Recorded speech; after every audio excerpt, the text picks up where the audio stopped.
Hola, mi nombre es Alejandro Ochoa y voy a hablar sobre el doloroso caso de feminicidio de Carla Pontigo. Este caso, los hechos sucedieron en el año 2012 y Carla Pontigo, una joven prácticamente adolescente, fue asesinada en el lugar donde laboraba, que era un antro en San Luis Potosí.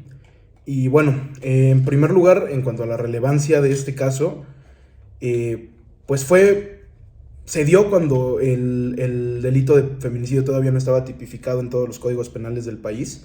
En cuanto a la perspectiva de género, pues definitivamente era algo que todavía no se aplicaba, si bien todavía ni siquiera está bien eh, regulado, pues en ese momento todavía menos. Evidentemente se violentaron derechos humanos tanto al momento de la consumación del delito, el derecho a la vida, el derecho a la integridad personal, como al momento del proceso que llevó su mamá de denuncia, en el que pues lamentablemente sufrieron violaciones evidentes, obvias y muy grandes al derecho al debido proceso y al derecho al acceso a la justicia, además de la verdad y la justicia en sí misma.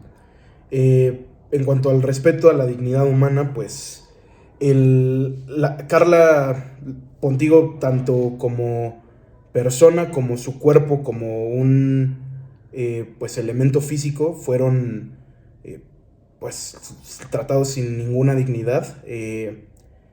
Se profanó su cadáver y además pues nunca se le tomó en cuenta. Realmente la investigación fue muy precaria.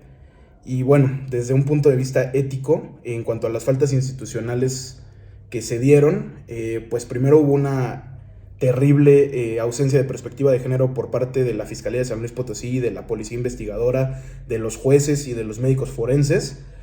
También una impericia por parte de los investigadores para poder acreditar el feminicidio, que además ni siquiera se clasificó como un feminicidio en primer lugar, sino que se investigó como un homicidio doloso que va en contra del protocolo que se tiene que seguir.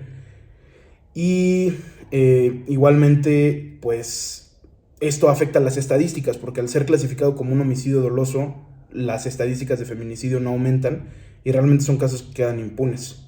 Y por último, pues a mí de lo que más me impactó y más me parece que es algo destacable en el mal sentido de este caso fue el robo de órganos, ¿no? Que el cadáver, una vez que fue llevado al médico forense, encontraron que le faltaban órganos, ¿no? Y dado las circunstancias y contexto del caso en el que los médicos le pedían a su mamá que donara órganos, pues es muy fácil conectar los hilos, ¿no? Y darse cuenta que le robaron órganos, que además es tráfico de órganos, que es un delito igual de una gravedad inmensa. Y bueno, en cuanto a los derechos humanos vulnerados, como mencioné previamente, pues primero el derecho a la vida, el derecho a la integridad personal, el derecho a la justicia, al debido proceso, a la verdad, incluso yo diría que a la personalidad jurídica, porque realmente a la mamá de Carla como ofendida, pues se le tomó muy poco en cuenta y le dieron una atención muy, pues precaria. La atendieron de una manera muy mala.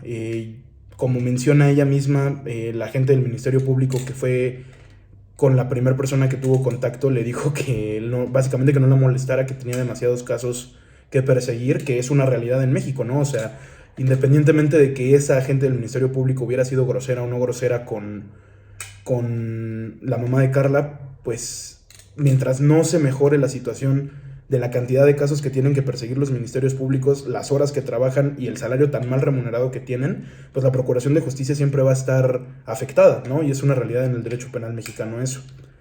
En cuanto a lo que se ha plantado hasta el momento, pues en la sentencia del amparo atraído por la Suprema Corte de Justicia de la Nación, se estipuló que el delito tenía que ser clasificado como feminicidio, que de ninguna manera había sido un accidente, que había sido un homicidio doloso y que además existen razones de género por lo que tiene que ser considerado un feminicidio y que se tiene que investigar de nuevo como tal.